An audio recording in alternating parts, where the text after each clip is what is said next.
نہیں ہے۔ وہ کون سا ایسا وظیفہ ہے کہ جس کے کرنے کے بعد انسان دو جنتوں کا مالک بن جاتا ہے؟ اس وظیفے کا ذکر رب کائنات نے سورہ رحمان کے اندر فرمایا، ذکر فرماتے ہیں، وَلِمَنْ خَافَ مَقَامَ رَبِّهِ جنتان۔ وہ شخص جو اپنے رب کے حضور کسی قسم کی بے باکی سے خائف ہو، اللہ کا اس کے دل کے اندر خوف ہو، جو اللہ سے ڈرنے والا ہو، تو رب کائنات اس کو دو جنتوں کی گارنٹی عنایت فرماتا ہے۔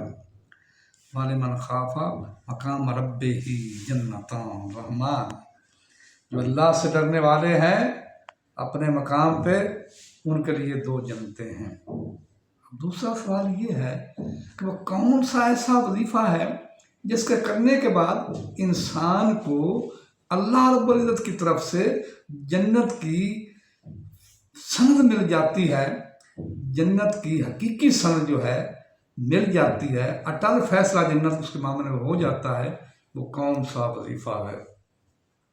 تو سورہ زخرف کے اندر اللہ تعالیٰ فرماتا ہے، وَالْآخِرَةُ عِنْدَ رَبِّكَ لِلْمُتَّقِينَ۔ آخرت جو ہے تمہارے رب کے پاس ان لوگوں کے لیے ہے جو اللہ سے ڈرنے والے ہیں۔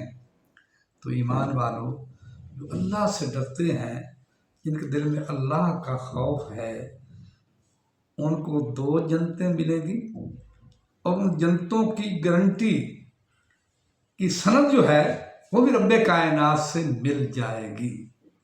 تو ہر صورت اللہ سے ڈرنا چاہیے تاکہ ہم لوگوں کو ان دو جنتوں کی سند مل سکے۔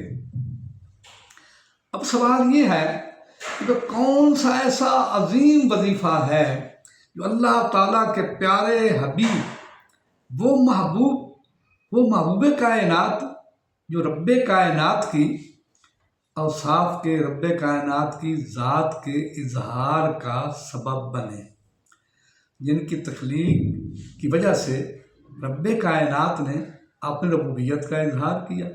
دیکھو نا، سورہ جو اخلاص ہے اس میں اللہ کیا فرماتا ہے؟ اے معبود تم فرما دو قل هو اللہ احد، اے معبود فرما دو کہ اللہ ایک ہے۔ اللہ غائب تھا نا، کسی کو نہیں پتا تھا، کسی کو نہیں پتا تھا کہ اللہ ایک ہے، لیکن اللہ نے فرمایا محبوب تیرا وجود میری وحدانیت کے اظہار کا باعث ہے۔ اے محبوب تم ان لوگوں کو بتا دو میں ذات غیب جو واحد ہوں وہ ایک ہے۔ اس طرح اللہ الصمد، اللہ بے نیاز ہے، اللہ خود مختار ہے، یہ بھی اللہ کی صفت کا کسی کو نہیں پتا تھا، اس کے محبوب نے اس کا اظہار فرما دیا۔ اور لم یلد، اللہ اولاد سے پاک ہے، ولم یولد، اور اولاد بننے سے بھی پاک ہے، اس کی بیوی نہیں ہے، اس کا باپ نہیں ہے، ولم یکن لہ کفوا احد، اور اس کا کوئی مثل نہیں۔ یعنی 5 اللہ رب العزت کی جو صفات ہیں، رب کائنات نے ان صفات کو سورہ اخلاص کے اندر ذکر فرمایا۔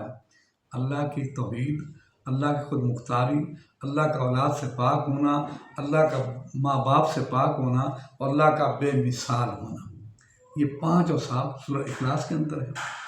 اور ایک صفت رب کائنات نے اپنی وہ سورہ فلق کے اندر ذکر فرما دی، قل اعوذ برب الفلق، اے محبوب لوگوں کو بتا دو میں صبح طلوع کرنے کا، صبح کو پیدا کرنے کا بھی رب ہوں۔ تو یہ 6ٹھی صفت آ گئی۔ اور 3 صفتیں جو ہیں رب کائنات کی، اللہ تعالیٰ نے اپنے محبوب کے ذریعے جن کا اظہار فرمایا وہ سورۃ الناس کے اندر ہیں۔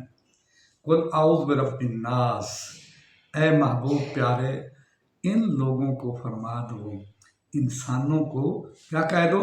رب الناس، میں پناہ مانگتا ہوں انسانوں کے رب سے۔ قل اعوذ برب الناس، مالک الناس،